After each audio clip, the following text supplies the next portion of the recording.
RCA Victor, world leader in radio, first in recorded music and first in television, presents transcribed the Phil Harris Alice Faye Show.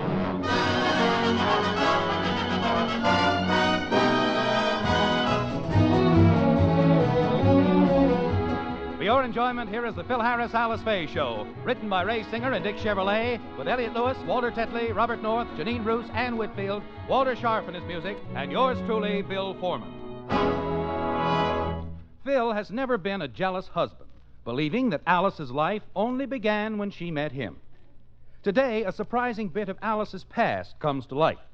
More about that later, but first, this word from RCA Victor. The most important difference between one radio and another is the way it sounds. It's the tone that really counts. And that's why you should choose an RCA Victor radio, because there's nothing to compare with RCA Victor's Golden Throat tone system. Music is brought to you virtually free of distortion, from the deep low notes of a cello to the sharp highs of a flute. Music fairly floats from the Golden Throat. So if you want brilliant tones and beautiful music, you'll want an RCA Victor radio like the Blaine, for example. The Blaine is RCA Victor's lowest price table radio with the Golden Throat. It's inexpensive, superbly styled, and the Blaine comes in 7 smart decorator colors to fit any color scheme. So visit your RCA Victor dealer tomorrow and get this dramatic new table model, the RCA Victor Blaine. And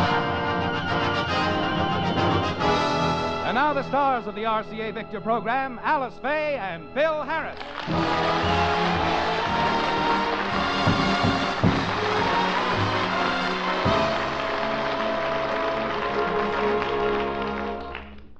This morning, Alice had an unexpected phone call. An old boyfriend of hers came into town and phoned her. However, Alice was at rehearsal with Phil, and William took the message. Oh, Alice, I could hardly wait for you to get home. Guess who called while you were out? George Henderson. George Henderson? Oh, no, not George Henderson. Willie, are you sure it was George Henderson? That's who he said it was, George Henderson. Well, now that we got the names set, may I ask a question? What? Just who is this Sam Mankiewicz? Stop kidding. George is an old boyfriend of mine. He was my first love. Didn't I ever tell you about Georgie Porgy? Not that I remember. Georgie Porgy. That's what I used to call him. Oh, gosh, he was so cute. And he called me Alicey Wallicey. Uh-huh. How'd you two ever manage to grow up without getting shot at? Just who is the guy? Well, I told you, he's an old boyfriend of mine. I used to go out with him when I was 16. You never told me about this Henderson guy. Oh, I did, too. I mentioned him several times. I used to tell you about going out with George. Don't you remember? Yeah, but I thought you meant George Arliss. Oh, now, don't be catty. George Henderson was young and extremely good-looking. In fact, he's the best-looking man I've ever seen.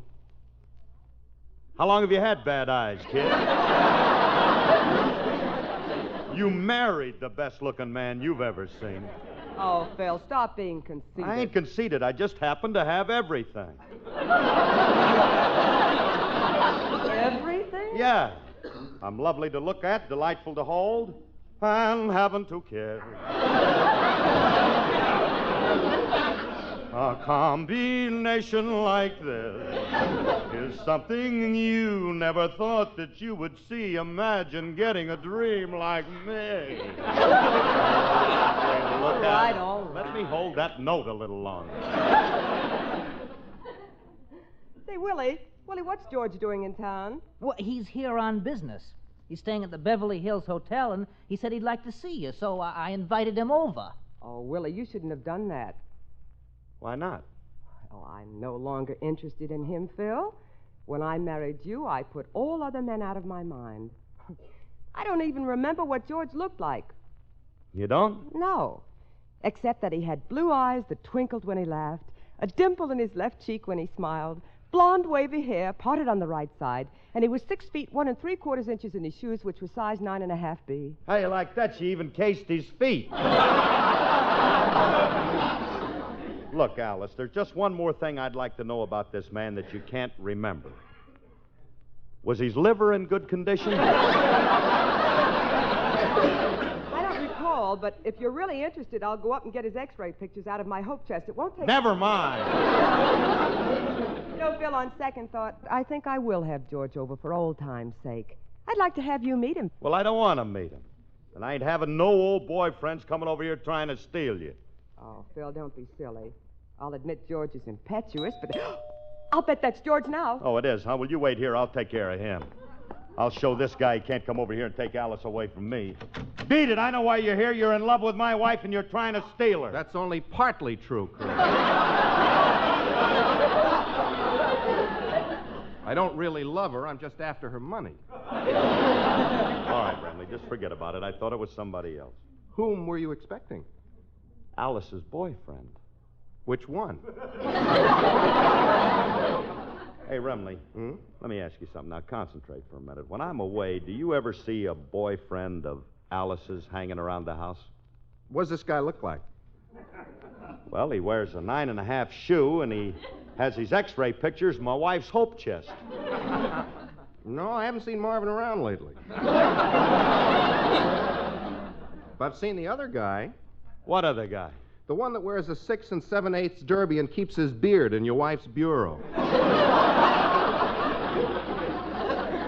Remley.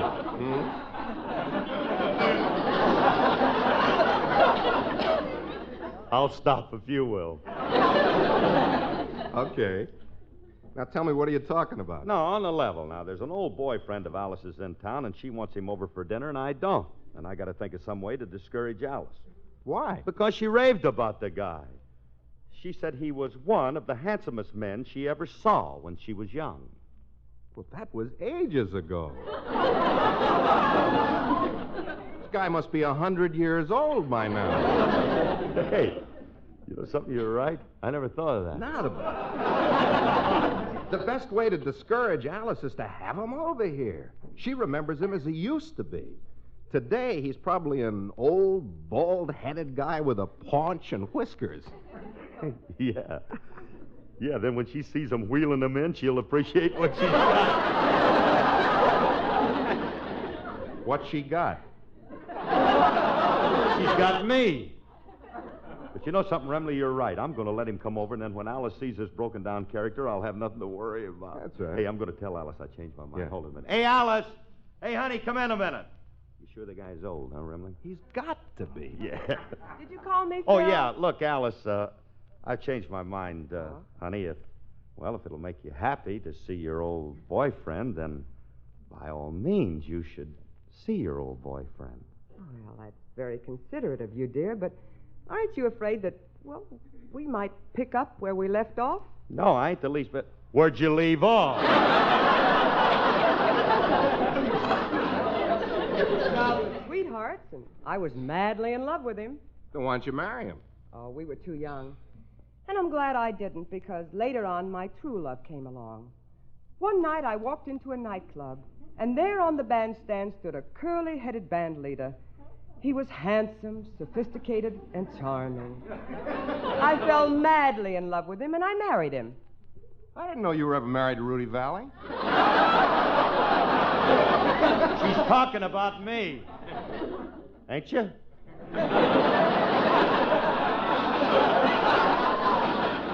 course I am, honey. You're the only man I ever think about, and... Oh, that must be George now.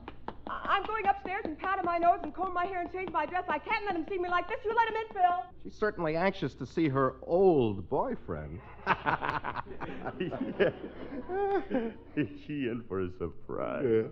Hey, tell me again, what's he going to look like, Remley? He'll be bald and paunchy, with heavy jowls and bags under his eyes. Oh, poor Alice. Wait till she sees this Rip Van Winkle. I'll let him in. Come on in, Rip. I beg your pardon. Oh, I'm sorry. I was expecting someone else, and Hey, ain't you Van Johnson? No, people are always mistaking me for him. My name is George Henderson. Tilt!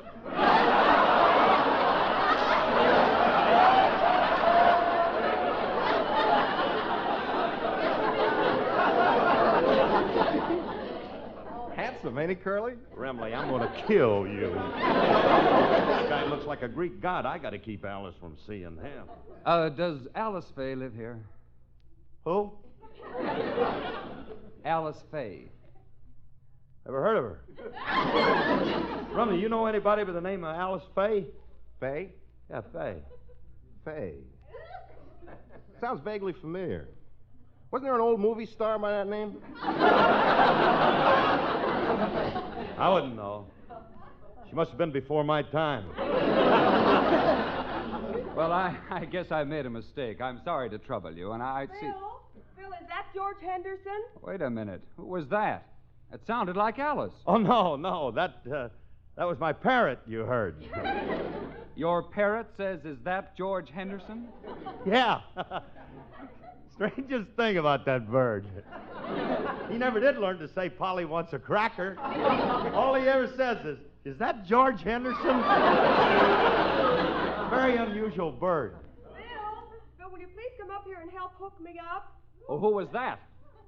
His parrot. She's having trouble getting into her corset. His parrot wears a corset? Yeah. See, we're fattening her up for Thanksgiving. We're too poor for a turkey. Curly, I think you've gone about as far as you can go. Mister, that was Alice's voice. I recognize it. Now, look, may I come in? Yeah, all right, buddy, all right. Step right in here. Go ahead. Go on in there in the living room. Thank you. So the guy's changed, huh, Remley? If Alice ever sees this Adonis, I'm dead. Curly, maybe he hasn't changed, but, Alice has. What do you mean? He hasn't seen her yet, and if we discourage him enough, he wouldn't want to see her. Yeah, that ought to work. Hold it a minute. Mr. Henderson, are you sure you want to see Alice? Well, of course I'm sure. I'm very anxious to see her. You know, I haven't seen her for quite a few years. She certainly was a beautiful girl. Was, yes. Is, no. You see, she's changed. Changed? Well, in what way? Oh, it's difficult to describe. Poor creature. For your own sake, mister, I don't think you ought to see her. But I want to see her. I insist. Very well. That'll be 40 cents, please.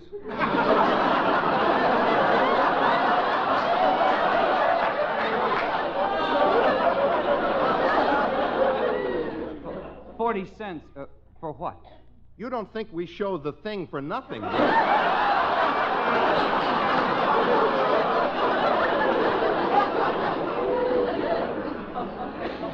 In 5 minutes, it'll be feeding time.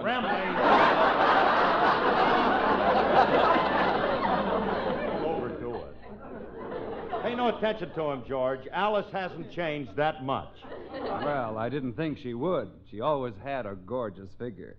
Tell me, does she still have it? Oh, yes. Of course, it's hard to see under all those layers of fat. But I imagine it's still there. Alice got fat? Well, is it noticeable? Oh, only when she tries to come down the stairs. She keeps getting wedged in between the banister and the wall. She gets wedged between the banister and the wall? Well, not if I remember to butter her hips.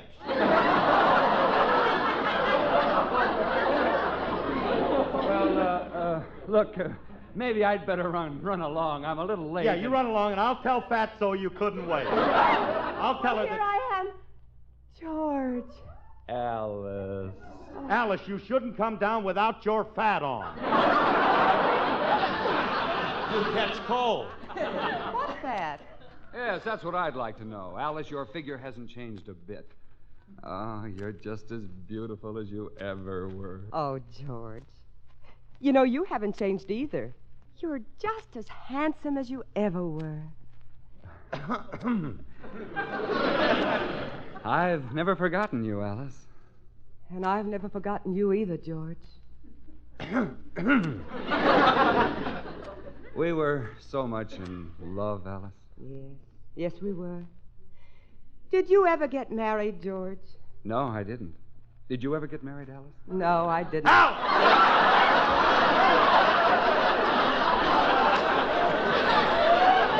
Oh, yes, I did. I forgot. What do you mean you forgot? Alice, tell that guy who I am. Certainly. George, I want you to meet my husband. Alice, this is your husband? George, please don't look at me like that. Well, why did you marry him? I couldn't help myself. It was during the war, and there was a shortage of everything. I had to take what All I... Alice, it's remarkable how the years haven't changed you at all. Why, you're the same girl I used to take out and go to dances with. Do you remember those dances? Oh, how could I forget? We used to dance and you'd sing to me. Hey, could we do that now just for old time's sake? Oh, I'd be glad Hold to. it, Buster. You ain't putting your arm around my wife. Oh, but Phil, I was just going to sing while I danced with him. Never mind. You just sing. I'll dance with him. Mon chéri, I adore you. Mon amour, I implore you. Donnez-moi un peu baiser, which means give us a little kiss, please, Miss Faye. Voulez-vous, voulez-vous, this is what I want from you. Voulez-vous, voulez-vous, this is what I want from you. Un baiser from your lips, even kiss my fingertips. Fais l'amour, ooh la la. I better run to my mama. She has always taught me to beware of things like this. But hugs and kisses thrill me. Why miss all this bliss while I miss? So voulez-vous, voulez-vous, you know how much I love you. Voulez-vous, voulez-vous, now I ask you, voulez-vous? Je vous aime beaucoup, pour toujours, pour toujours, pour tout l'amour. Voulez-vous, mon chéri, mon amour c'est très grandeur. Voulez-vous, voulez-vous, c'est amour je désire pour vous. Un baiser from your lips, even kiss your fingertips. C'est l'amour, ooh la la. Better run to your mama. Oui, she has always taught me. Yes, to beware of things like these. Oh, but hugs and kisses thrill me. Why miss all this bliss while I miss? So voulez-vous, voulez-vous, You know how much I love you. voulez-vous, voulez-vous. Now I ask you, voulez-vous.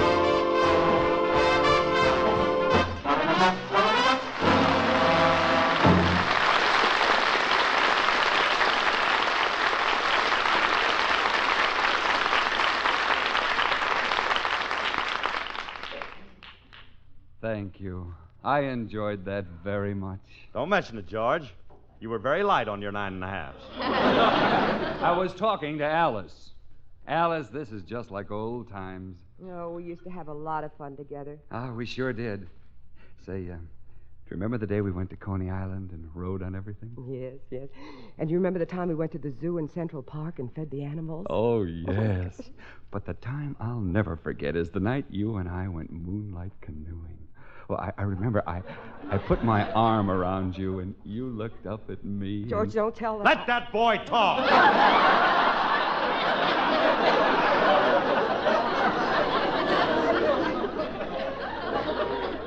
What happened, Mr. Henderson? What happened? Nothing happened. You know, George, I still have pictures in my album of that day at Coney Island. Would you like to see them? Oh, I'd love to. Yeah, let's go in and look at him. You stay here, Phil. They wouldn't interest you. Come on, George. Wait a minute. I'm coming with you. I'm not. Curly, don't. You can't go in there. Why not? The young folks want to be alone. But Frankie, she's going to show him the album. They'll be sitting close together. Curly, don't get excited. The joke's on him. He'll never get to see the pictures. Why not? Alice just turned the light out.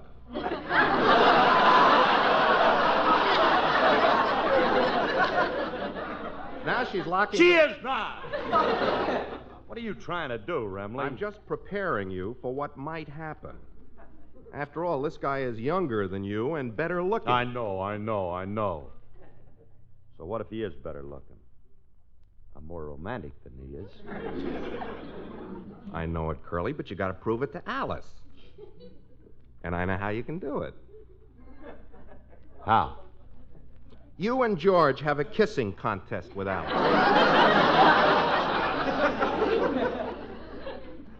How's that work?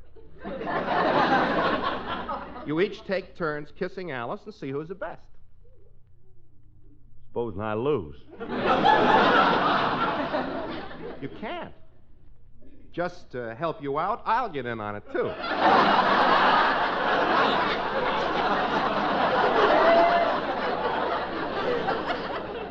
One of us is bound to beat him. I'll do it on one condition. You got to add your score to mine. Come on, we'll go in and challenge you. Wait a minute. There ain't going to be no kissing contest with my wife as the target. Where is your competitive spirit? Remley, this is serious. For the first time, I realize I might lose Alice. Well, so what? You still have me. I still have sinus trouble, too. Don't help any. Don't you realize, Remley? Why, if I ever lost Alice, I don't know what I'd do. She does everything for me, and she means so much to... Oh, Remley, I can't do it. Anybody home? I brung the grown. I just couldn't bear to see it. Well, if it ain't the little white cloud that's fried. What's the matter with you, Mr. Harris? Oh, Julius, I'm in a terrible spot. I'm afraid I've lost my most valuable possession, the thing that means more to me than anything else in the world. Don't take it so hard. You can always get another corkscrew.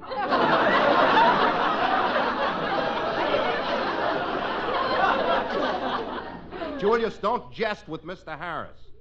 He's reached a crisis in his life. That's right, kid. My wife may leave me tomorrow. Why? Well, there's another man. I don't mean that. Why is she going to wait till tomorrow?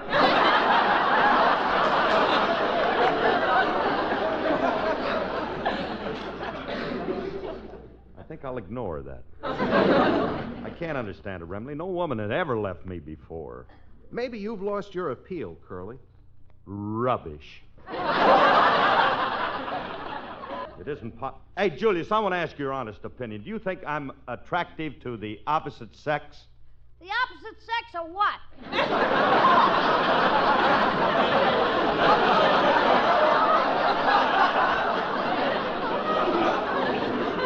Ignore him, Curly. Well, look, if Alice prefers George to you, there's nothing you can do about it. Yeah, I guess you're right.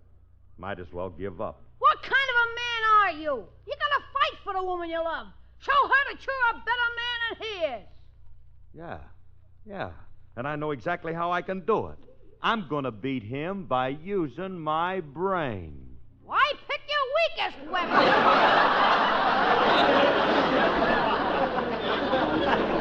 Mr. Harris, your only chance is by physical prowess. All you gotta do is prove you're a better athlete.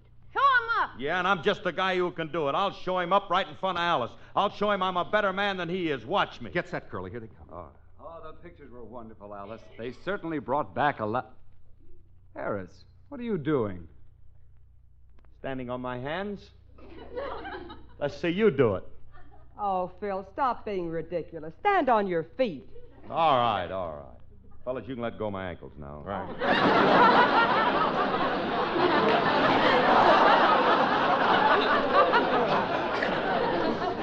Harris, Alice invited me to dinner. I'd like to wash up before.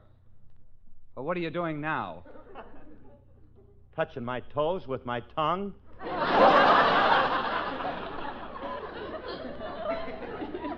Let's see you do it. Look, all I want to do is get washed. Where's the bathroom? I'll show you where it is. Oh, thanks. I'll start you even and race you there and back. Look, I don't want to race. Get down on your hands and knees. All right. I think it's stupid, but if it's the only way I can get to the bathroom, I'll do it. Come on, get down on your hands and knees. Get on your mark, get set, go.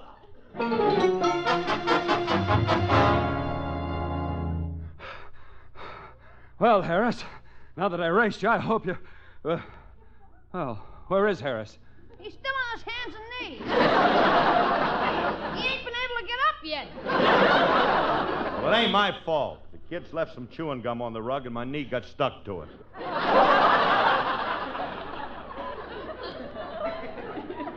I'm not at my best on land anyway.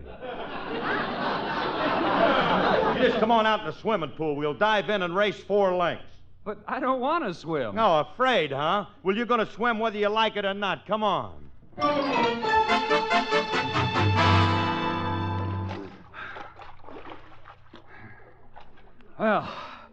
Well, Harris, now that I beat you, are you satisfied that...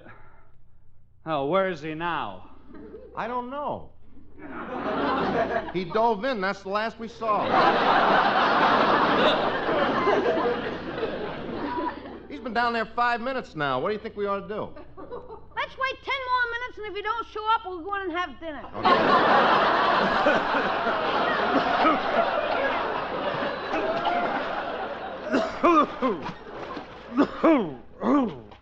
Oh, he beat me at this, too, huh? Yeah, but we ain't giving up. We'll get him this time. Come on out of the pool and put these boxing gloves on. Boxing gloves, that's it. I'll knock his brains out. All right, Henderson, put on them gloves. Let's get started. But, Harris, I don't want to fight. Don't stall. Put the gloves on. Let's go.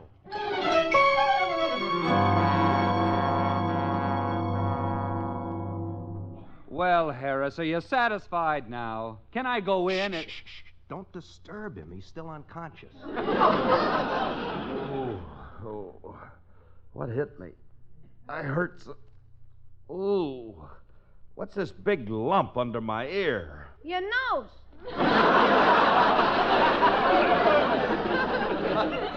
Well, Alice, honey, I guess I'm not much good. So if you want to leave me for George, go ahead. No. You need me, Clyde. Come on upstairs and I'll put you to bed. All right, honey. Then you don't prefer George to me? No, of course not. No, Alice, you're a wonderful wife. You're the best wife a guy ever had. I don't know what I'd do without you. And, darling, if I'm too heavy for you, you can put me down.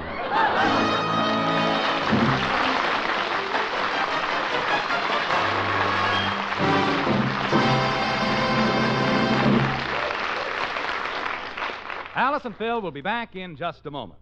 This is the season for portable radios, the season to enjoy them at the beach, at the ballpark, or out at the picnic ground. So make sure now your portable is in top condition for summer listening. Have it checked by your local radio dealer or serviceman.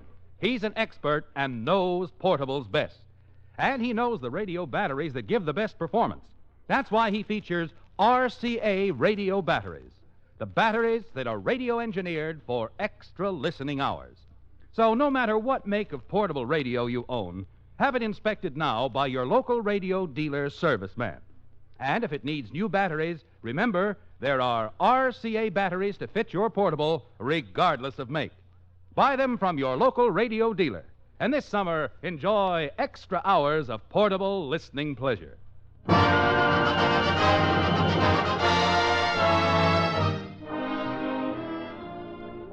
This is Phil again. In the flood areas of our country, remember that it is your Red Cross which has set up shelters for the homeless and is providing food and clothing and medical care. So ask yourself, where would flood victims turn if there were no Red Cross?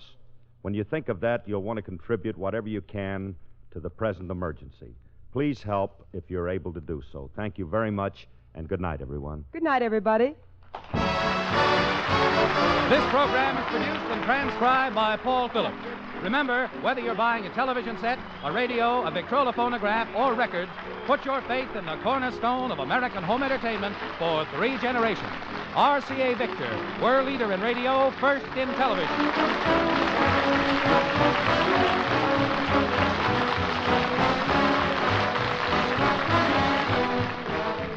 Next, Theater Guild on the Air stars Madeline Carroll over NBC.